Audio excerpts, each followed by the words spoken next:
gentlemen, and welcome once again.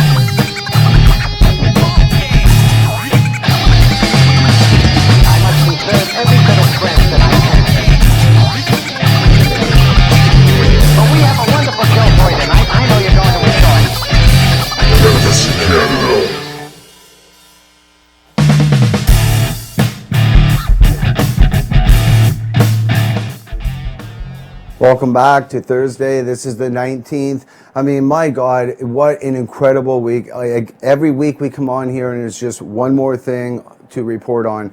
The recent actions in Nanaimo, the way that there's been a collective forming there, a coalition if you have it.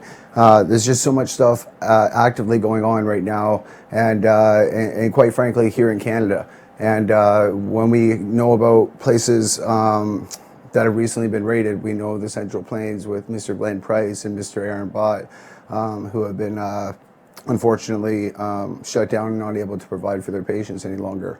So there's certain aspects of that which is certainly now coming to BC that we all need to take notice to and also recognize and step up to as organizations. And some of that's what the introduction to tonight's show is. Before I get into my guests, is to have Mr. Aaron Bott on the show just to make an announcement. Hey Aaron, how you doing? Oh, excellent. So the good news is that the board of directors of the Cannabis Rights Coalition has met and decided to donate $1,000 to Mr. Kurt Tusa to go towards your defense fund as part of your fundraiser for this weekend. Well, thank you very, very, very much. That's so greatly appreciated. Well, you guys are working hard. You're busting your butts down there to show what a true collective it takes, the kind of action that it takes to work as a collective and to set the precedence by going out and saying, you know what, I'm going to do that fundraiser. And that's what's making our board of directors say, you know what, well, let us try and help out a little bit by giving what little we can. And that's $1,000 to you, my friend. And the check is in the mail. In fact, it's right here right now. But this check, as I sent you a photo of, will be in the mail tonight and to you soon enough. And then you can mail it off to Mr. Tusa and, accordingly. That's awesome, because that'll put us a little bit ahead, so it won't be such a burden for us. We want to be able to raise enough funds here to help not only Macro's case, but help Glenn Price and help Mark in Saskatchewan and help the BC guys too, because you guys are being rounded up and taken care of. My wife and Donna McKenzie have been working very, very hard today and yesterday getting this event place ready. We have a special place now in Edmonton that cannabis friendly people can come and hopefully utilize the space, and hopefully we can bring more of the cannabis community together in one area and possibly all of Alberta. Yep. Well, it's huge strides from the day that we first heard that Mr. Bott was raided. Again, this is a 11-year standing dispensary. So for me, this was big news. This was a big issue, and even now with knowing that Mr. Kurt Tusa is his attorney representing, I truly hope that this becomes a constitutional test case, and it's something that the Cannabis Rights Coalition, I hope, will get behind more in the future, and hopefully be able to contribute more. But once again, this lends to what Aaron's saying about the national fight. We need to, as long as these court cases are going on, plug up the system. Everybody says, oh, plug it up with paperwork. I say, yeah, plug it up with paperwork, but also plug it up with real fights, because paperwork only goes so long. But we do need some real fights. Aaron? That's for sure. That's for sure. We plan on having a monthly event, some sort of dinner. Next one is Christmas, so it's going to be a special one, hopefully a good celebration. We're also planning a New Year's party, and hopefully in the spring we'll have a cup here for either sponsored by the CRC, or hopefully we can get enough funds to get one here going, and hopefully you guys from BC will come out and take on the fight out here, and let's all get united. Well, you know that our crews are just waiting right now for the passes to clear, and we're mounting up, and we're going to be driving over and making a little bit of noise in what used to be Harpertown. And it doesn't really matter town anymore, because what's happening is the true face of the MMPR, the true face of the monopoly of what I've been trying to explain for over a year. People are saying, this guy's a raving lunatic, this guy's ranting and raving. It's because I was trying to warn that once they get their foot in the door, they're going to be that much harder to push out. And now that they're in the door, they're shutting us down, and they can shut down their traditional routes of our distribution, which is storefront, but they cannot shut down our routes. And patient providers, again, I call on you now. It's a call to action. Continue to provide for your patients and allow this dust to settle. You know, there needs to be this price war, and this will happen over time. This will morph as we quote unquote legalize. In closing, Aaron, where can people find and donate, and where can they go to find the event this weekend? Well, we don't have. I'm not about to say where we are at just yet, but you can find us. You can message us on our macros page. We can give that information out. We're just starting out, so in this town, it's keep a little bit quiet until we get more people showing up, and then we don't care. You can come on down and see the great time that we're going to be having. You can donate at macros. Donations@gmail.com, and you can also find us on Facebook there at the macros with the dots in between. And hopefully we'll get more people coming out each event, and hopefully we'll get some people from other provinces coming out too. Absolutely.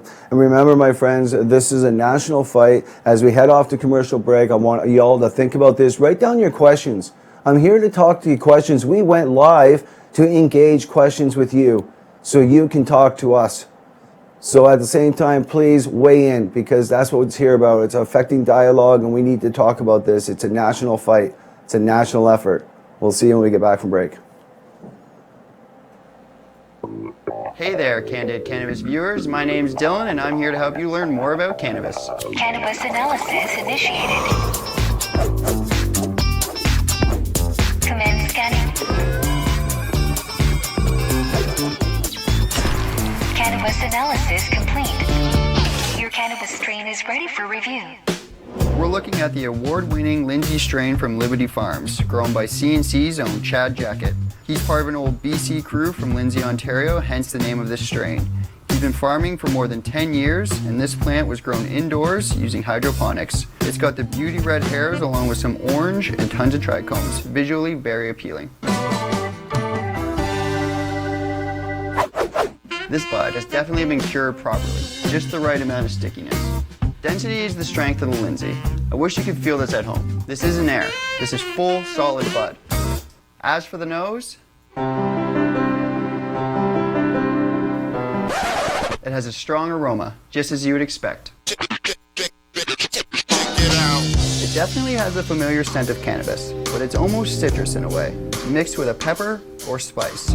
There's also a pine tree smell to this, which is a signature of cannabis grown outdoors. But again, this strain is indoor hydro, so its climate was controlled, leading to a consistent aroma.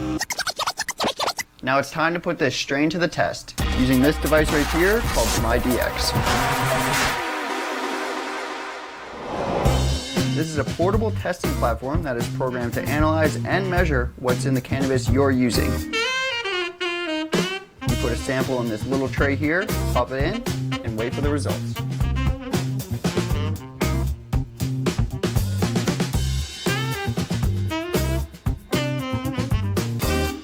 Now you know more about the Lindsay strain, a winner at this year's Sass Prairie Cup. I'll be back soon to help you learn more about your cannabis. Thanks for watching. We'll see you soon.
Introducing Jade Maple, the only media and consulting company in Canada that utilizes seasoned experts in the cannabis industry. In a growing business environment, it can be hard to hold your ground. Like allies in battle, we help hold your fort from the city's regulations and legal uncertainties. Your energy goes into quality of product. Our energy goes into quality of image. How far do you want to go? Dispensary Solutions at jademaple.com.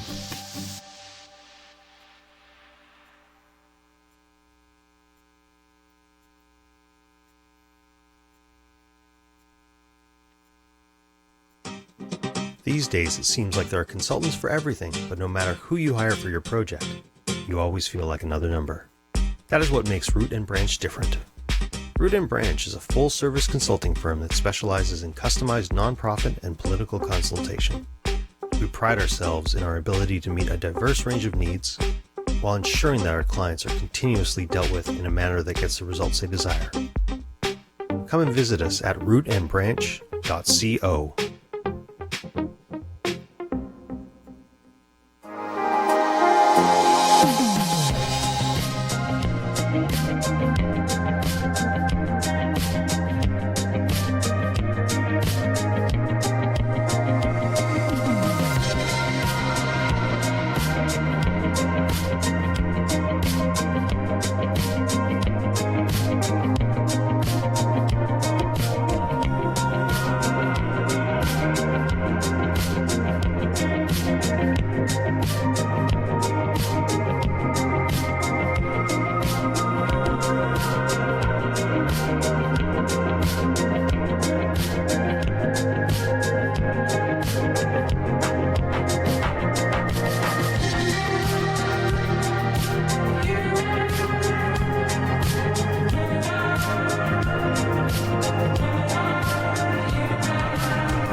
Well, welcome back. Okay, well, what can I say? I mean, there are technical difficulties, and then there's just the show. And this is a live show, and this is what I'm talking about, doing it live. Feed us the questions. Whether you think they're stupid or not, just ask a question. No question is a dumb question. You know, just please ask them. With that being said, there is, before we get into it, we're actually going to go and talk about Nanaimo first, which is going to be the 10 dispensaries that were issued notices to cease and desist and shut down in 7 days. And I believe that day is up tomorrow. But an interesting event here is that with a deadline from the RCMP to shut down their businesses now over, the Nanaimo dispensary community was invited to a private meeting with Mayor Bill McKay. Nanaimo Dispensary Matthew O'Donnell, who is our guest tonight, said the meeting was productive, and he was surprised by how positive the dialogue with McKay was, despite the mayor reintegrating the fact that the city has no power over the RCMP's actions. On that note, I'd like to welcome Mr. Matthew O'Donnell to Cannabis in Canada. Welcome to the show. Oh, my control room's telling me he's still not on, so I'm just going to keep on talking. So it goes on to say it's not like we were asking them to come in and force the RCMP to change, but because we know they can't do that, said O'Donnell, we're trying to look past and onto the regulation issues. I love this. Onto the regulation issues. You mean onto the implementation of LP issues? You know, implementation of LP clinics that can sell LP weed issues. These are the issues you want to move on to as you shut down traditional dispensaries. I've been talking about it for a year on this channel. Look it up, and I'm continuing to talk about it now. They're coming here to shut down traditional dispensaries as we know it and open up the ones they see as being fit.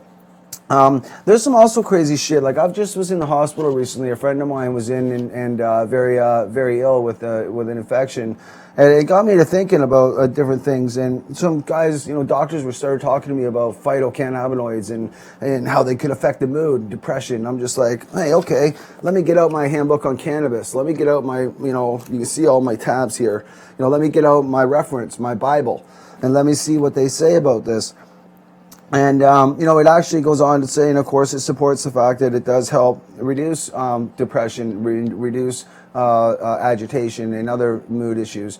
And it also goes on to say it's suggested that it could produce some as well as a result of endocannabinoids reacting with your genotype, which is your body and your genetics. So that being said, it's also a big part that mattered in this particular case because it was phytocannabinoids and the gastrointestinal system. Now, the thing is, this is the GI. Those that are talking about, oh, it doesn't work for bowels. Well, we're hearing about suppositories. Why you hear about suppositories working? Because they really do, my friends. This is really matter. And those of you out there know, those who have been on Oxycontin, those who've been on morphine, you guys know what the hell I'm talking about. You can't go to the bathroom. And when you really need to go, you really need to go. And the stuff that they give you, that stuff doesn't even work sometimes. But every single time somebody was put on the cannabis or suppositories, it's worked for them. The bioavailability is 10 times that of any other way. So again, I can't say enough about it. And it goes on to say here that phytocannabinoid may activate or modulate the activity, the classified targets of the endogenous cannabinoids. These include cannabinoid receptors 1 and 2, CB1 and CB2 enzymes involved in the degeneration of endocannabinoids. So I'm not going to get into this because it's a lot of heavy language, but at the end of the day, it talks about phytocannabinoids that target their localization of the gut. Now, when you talk about localization of the gut, you talk about the bowels. Okay, and this study goes on to talk about this. I'm not going to break it down. I'm actually going to write a blog on it. So stay tuned for cannabisincanada.ca for more on that, where we can deal with the blog issue.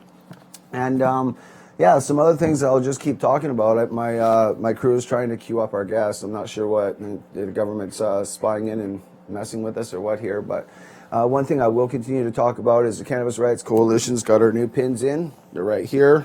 Gladly put those up. Stay tuned for more of those. They'll be available through our website. We're happy to say our webmaster's back. We had him for a couple of years, Mr. Ian Price.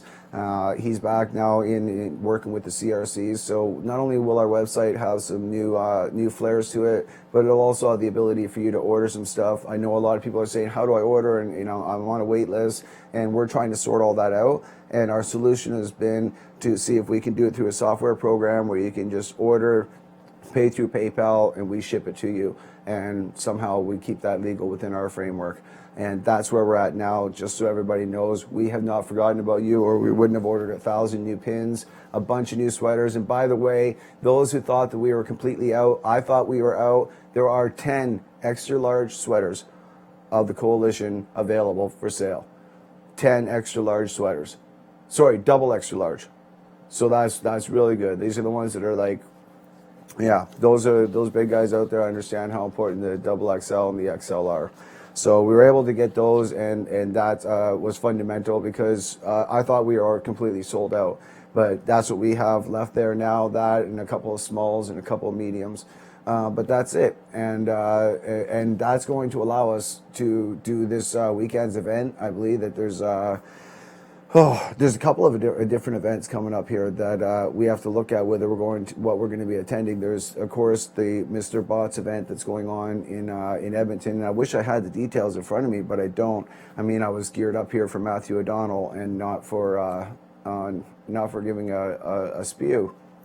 But at any given time, I'll gladly sit here and talk about the bullshit that Canada has set up, where the LPs are able to sell medical marijuana, and Host Canada says there's no medical value to marijuana. And Rona Ambrose so rightfully puts, there's no medical value to marijuana. Then why in the hell is Phil Lucas and others with Tilray working in a $25 million shop selling medical marijuana that doesn't exist? And they sell it overseas. So I have to ask, how does this happen? And I keep asking this, and I pray one day a lawyer will come forward and say, you know what? We'll actually take on Canada, and we'll say Canada's wrong. That the legislative arm, who's now in power, being Chuck Raffishi and his friends, okay, if they can get into power by working with big business, openly working on their boards of directors, if that's not a conflict of interest, I don't know what is. But I hope that the law digs deeper into it. And my God, I don't know how much longer I'm going to need to keep talking on here, but all right, let's try and cue him up here. Mr. Matthew with O'Donnell, you on? Sorry, Daniel. Daniel Yazbeck, are you on, sir? I am on. Hey, I hear you. I hear a voice. That's a start. Are we live? Can you hear me okay, Daniel? I do hear you okay. Can you activate your camera possibly for us so we can see you? Possibly. Are we live? We're live right now. Yes, we are, sir. And, okay. Hold on a minute. As we continue to, Daniel continues to set his mic, what we're about to get into and talk about here is going to be MyDX. Now, MyDX is going to be that home growers cure-all. Everybody's been running to the labs and saying, I can't afford the labs, we've been testing this and beta testing this and then taking our test results and having them lab tested, to see what kind of results we get. And my gosh, it's not that far off. So it's not too far off for this technology to be in your home and available for you. In fact, it's available now if you go to the right website, and that's what we're here to talk with Daniel tonight about. So Daniel, how are you feeling tonight, my friend, as we continue to try to tune you in? We're quite busy. We're actually going to be speaking at the New West Summit over the next 2 days in San Francisco, and it's been a fun ride here getting these units out in the hands of consumers. Now these units, they really stand out because they actually measure CBD, THC, CBN, and all the terpenes. Is that correct? Not all the terpenes. You've got about... Sorry, not all of them, but... in cannabis, but we've got 22 terpenes and 3 cannabinoids. So yes, this is our starting point, and as we grow this and get more standards for other terpenes, we'll be able to grow that database as long as we test it over some reference GC or HPLC, some system, the gold standard that tells you what's really in it. We're only we're dependent on those systems and science and technology to tell us which strains or which cannabinoids and terpenes are important. Absolutely. So our approach is looking at the total chemical profile of cannabis and how it makes you feel. We ask patients correlate this with your feeling or ailment relief, so you can start tracking, which chemical profile is making you feel how, and you can find a strain near you based on looking at the total chemical profile of the plant, not just THC or CBD or these terpenes. So this is our starting point: 25 chemicals, 3 cannabinoids, 22 terpenes. I think that's a great starting point because, again, not only that, but for the home grower, I'm not sure how much your units are per unit, but whatever they are. Sorry, go ahead. $6.99 is the retail price, and that comes with a MyDX analyzer. It comes with a Canada sensor, which is made for the cannabis vertical, and then 20 or 15 sample inserts where you can put samples, and those are disposables. Well, there you go. Okay, so again, we're going to get into this in closing, of course. But now, in beta testing, we had some trouble with the CBD sensors. Have they since been fixed and dialed in? And into what percentage is the accuracy of MyDX? Sure. CBD, unfortunately, we're still within a fine range. So between 0 and 1%. Is where we operate. So if you have a high CBD strain, unfortunately, we're not able to accurately identify that yet because we don't have enough reference data for that. So the way our system works is, depending on what we've scanned with a GC or an HPLC, we cross-correlate that with a MyDX unit, and so we're only as accurate as what's in our reference. Once we gather more CBD samples, that will improve over time, but unfortunately, at this time, CBD, which I know is a very important molecule, is not something we can detect very accurately. On THC, in the sweet spot, which is between 14 to 24% THC, we're nearing 90% accuracy in many cases, but we're quoting above 80% most of the time on your samples. So once again, now this is for the home grower to understand that this little small unit here, it's as simple as this here. And this is just a little small unit here that's already been preloaded. And before you run a test, you want to make sure first that you use an empty cartridge and run it through, which has already been done in advance of the show. But yeah, I'm just going to go ahead and put this in here and run this as we continue to talk about it. But just its ability to be so user-friendly is kind of the big part of it for me. As well, tell us a bit about MyDX. What got you into it? What made you decide to come up with this? Hey, this is how you need to cannabinoid spectrum. This is what you need. This micro labbing, if you have it. Sure. So I started my career at Pfizer Pharmaceuticals, and I was, creating new technologies for them, analyzing new reactions, and using enzymes in new ways to do chemistry in some greener process. So I learned about chemistry there, and then I went over to Panasonic, and I came across diagnostic technologies, things you use to detect chemicals, technologies, especially for medical patients. So the technology that I had found that we eventually used for MyDX to detect what we're detecting in cannabis and what we're going to be detecting for pesticides in food and chemicals in water, toxins in air. This technology was used by NASA on the space shuttle to detect air quality for astronauts. It was used. It's being funded by the Bill and Melinda Gates Foundation to detect tuberculosis in your breath, because when you breathe, you can exhale certain biomarkers, that indicate certain disease or ailments. So it's a very sensitive technology. It's a good technology that can do that. We simply applied it to cannabis, where we smell chemicals exposed in that sample insert you have that you're putting in the sample chamber, and then we flow those over the sensor. The sensor responds. We quantify that signal, and we interpret it by some reference database that we have. So, but personally, cannabis, on the cannabis side, so I started understanding more about cannabis when I hit about 30. I'm 37 years old now, and since then I've read a lot of articles, a lot of journals, just trying to understand this incredible plant, and the fact I couldn't test my samples a few years ago. I live in San Diego. I had to drive to Los Angeles to actually get a test to try to understand, why does this strain affect me this way versus this other strain affects me a completely different way, and I had to understand why. And so we eventually tied the technology with the need and developed MyDX. So this is the history and how we got here, and we've tried to build it, and now we've built it, and we've deployed it in the market, in the last 3 months. So it's very exciting for us. Daniel, my friend, that's huge. I mean, what you've done is you've opened up the market and allowed us to teach the Joe average about cannabinoid profiles and about the different spectrums, the different genotypes, and the different phenotypes that they express. And when we get down to this, it all comes down to what your machine is going to be able to tell us about how each plant expresses individual characteristics. Therefore, you cannot patent evolution. Something else has been my long-standing argument with the federal government of Canada.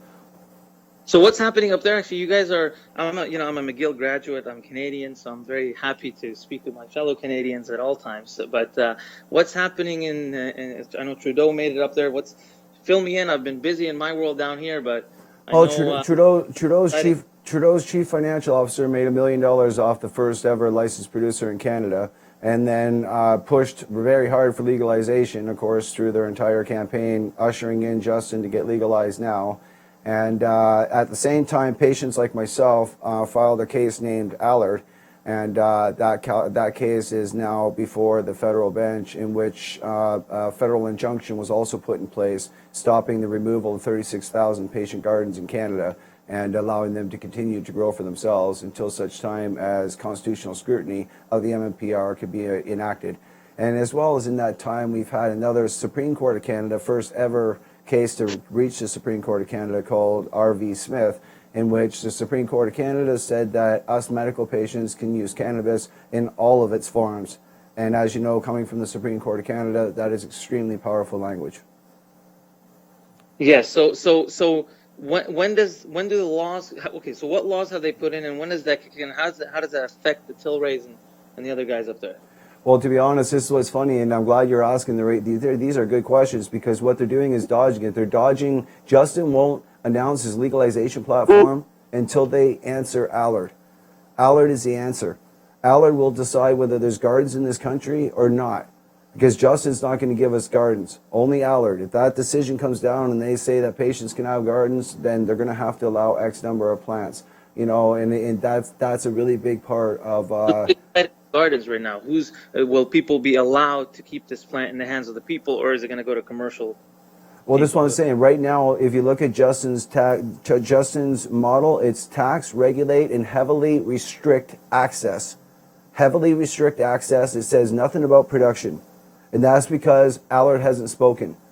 Now, when the Justice Phelan speaks in Allard, if he says patients can grow, then they're going to rethink their strategy and rewrite what it is under their legalization platform, which will likely be 4 or 6 plants per adult, similar to what we see in Colorado, where there's extremely large amounts being made in taxes, and there's no problems with crime. Interesting. So it does come down to this. So what do you think it's going to go? Growers or no growers for the average person?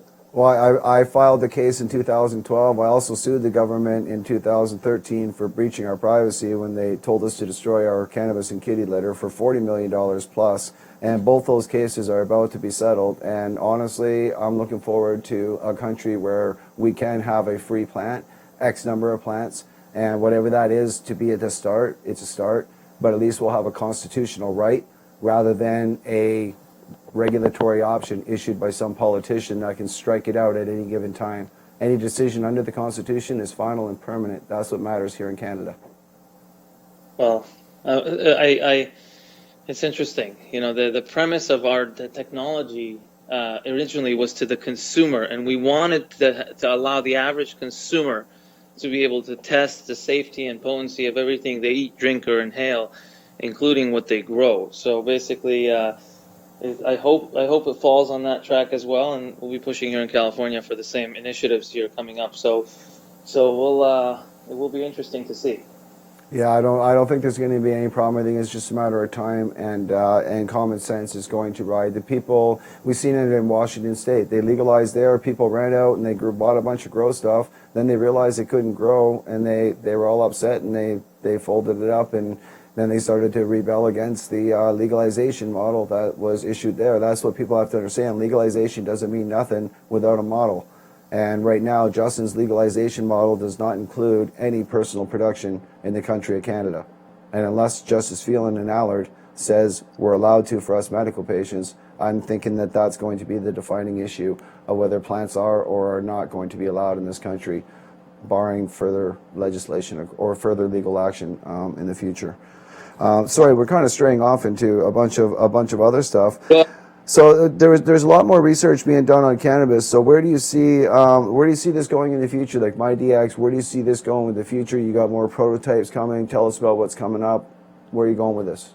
Well, right now, I don't know, whoever gets the latest app is able to put a sample in the sample chamber, and it predicts a feeling for you, not just the chemical profile. So I'll tell you, it's 18% THC, 0.2% CBD, and some of the other terpenes and cannabinoids and terpenes. But we use that data, we leverage that data, we leverage your data based on previous tests you've done and what you've saved and what the community is telling us based on their sensor response of their samples. And basically we take all that data and now we can predict a feeling. So you'll see this will help you feel more happy, energetic, but maybe distracted and anxious. So we're going to give you the predicted feelings, because in the end, the principle of testing and what we're doing is it comes back to, I don't want to try a strain and then feel, I don't want to be anxious, and I don't want to, be paranoid or incoherent, because some of those strains do make me feel that way. So I need to avoid those feelings, or I want to feel happy or energetic.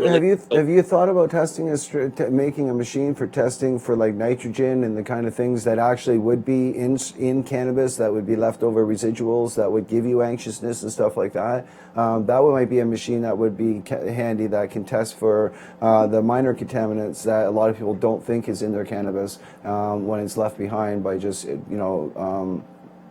ignorant growers who just don't know any better. We did it differently. More than 50% of the market here in California is now concentrates, and a lot of those concentrates have residual solvents. So we're not looking at nitrogen or any of these residual proteins or any of the residual nutrients in your plants. We're looking at the solvents in the extracts, so ethanol or methanol and some of these other solvents, as well as pesticides is where we're going next. So the things that are coming up is the organosensor, but we're very likely going to be coming out with a sensor called the Canna Plus sensor between now and the organosensor, which looks for pesticides across the dirty dozen. And that Canna Plus sensor is going to look for residual solvents, and we went after one pesticide just to validate and start looking at how that's going to work here early before we go full-fledged organo. So this is probably what's going to come out next, and you take the same device you already bought for Canna, and you insert the new sensor in there, which is the Canna Plus sensor, and when that comes out, and then you can test for residual solvents. So that's really what's coming up next, and then Organa. Beautiful. Now for extracts, now that's where you're going to be able to do edibles and shatters possibly in the future. That's my understanding? Yes, exactly. So edibles we cannot do. It's too complicated scientifically. Sorry, yes. There's too many variables for us right now to dive into. With edibles, there's too many different types of edibles. Flower is a standard I can look across the board and control, so I can measure more easily from a consumer perspective. Concentrates, we can look for solvents fairly easily, and that's something we're going to do next. Edibles is not something we are tackling in the foreseeable future. Okay, if we have any questions from our audience, fire them away now. This is the owner and this is CEO and founder of MyDX and CDx. So this is important. If you want to ask any questions, ask them now. If not, tell the people how can they get their own MyDX right now if they want to order it. You can go to our, just type MyDX on Google, go to the shop on our website, or just go to cdxlife.com shop. Just type MyDX on Google and we'll take you right to the top link. Go to the shopping cart or the shop there and you'll be able to find MyDX. Right on. Daniel Yazbeck, it's been a pleasure. Thank you very much for coming on the show. We look forward to having you back on for further updates on MyDX. We'll see you back when we get back from commercial break, when we get back hopefully with Mr. Matthew O'Donnell. And I got to get some gum. See you when we get back. Thanks a lot. Hey there, Candid Cannabis viewers. My name's Dylan, and I'm here to help you learn more about cannabis. Cannabis analysis initiated. Commence scanning. Cannabis analysis complete. Your cannabis strain is ready for review. We're looking at the award-winning Lindsay strain from Liberty Farms, grown by CNC's own Chad Jackett. He's part of an old BC crew from Lindsay, Ontario, hence the name of this strain. He's been farming for more than 10 years, and this plant was grown indoors using hydroponics. It's got the beauty red hairs along with some orange and tons of trichomes, visually very appealing. This bud has definitely been cured properly, just the right amount of stickiness. Density is the strength of the Lindsay. I wish you could feel this at home. This isn't air. This is full, solid bud.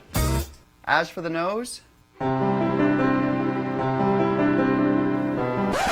it has a strong aroma, just as you would expect. It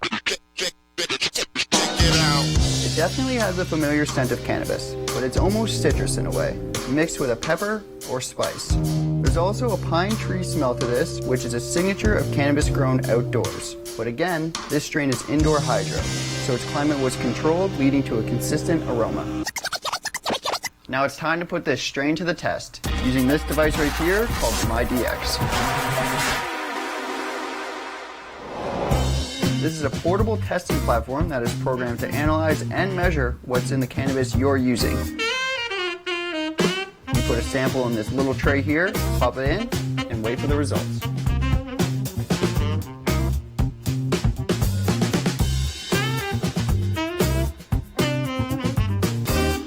Now you know more about the Lindsay strain, a winner at this year's Sass Prairie Cup. I'll be back soon to help you learn more about your cannabis. Thanks for watching. See you soon. All right. So we're back. So Mr. Matthew O'Donnell will be on the show with us. Matthew, you there? I need some weight loss cannabis. Is what I need. Hey, Matthew, there, brother? This is Cannabis in Canada. So guys, hey. let's Matthew, can you hear me okay? Yeah, we're just going to adjust your volume. Sorry, I was just doing it down. It wasn't loud enough.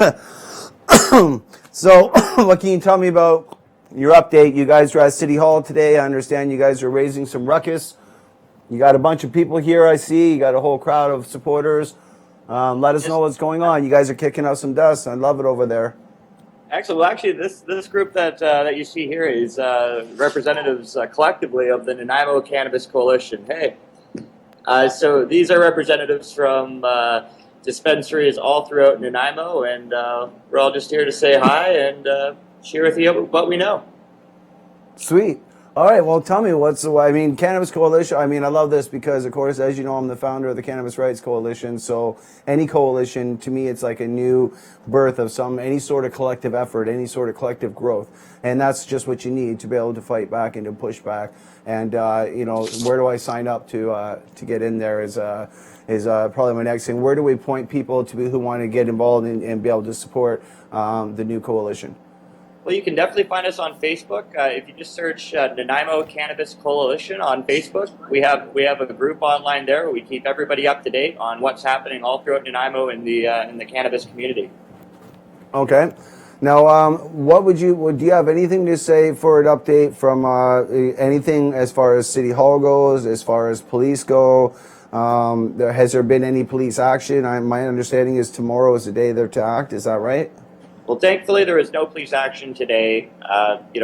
Obviously, the threat still looms of arrests on people within our community, for example, like our members, our patients, etc. So the threat is still there, but nothing happened today. We did, however, have a very productive meeting with the mayor of Nanaimo and myself and Akil here. And it was very productive, and hopefully those talks will move forward in a positive light. What did the mayor have to say? Like, what was his take on this RCMP's lone wolf action? Basically, the mayor reiterated the stance he's already previously taken, that the city of Nanaimo has no jurisdiction over the Nanaimo RCMP, which that's fair. We accept that. The conversation that we really wanted to have with the mayor, and we felt that we did make some progress on this, was about regulation here in the city of Nanaimo, moving forward past this RCMP threat of arrest. Right. Well, that's just it. The RCMP threat of arrest is something that if they come in and they shut down the doors, what's the coalition's plan?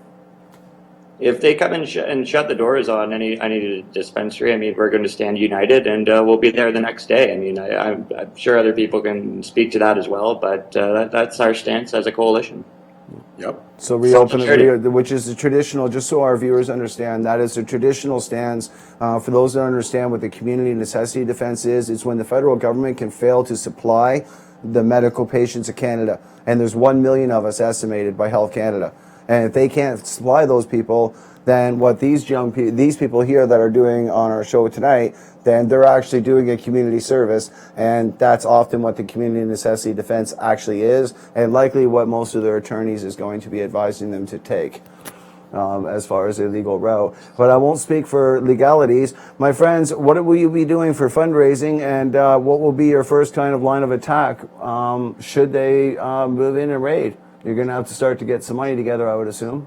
Well, absolutely. I mean, the beautiful thing about Nanaimo, British Columbia, is that it's full of activists and people who enjoy cannabis. One of the downsides to that is, as with anything in activism, we're pretty much broke. We're running on a very shoestring budget, especially if legal issues come up in the future.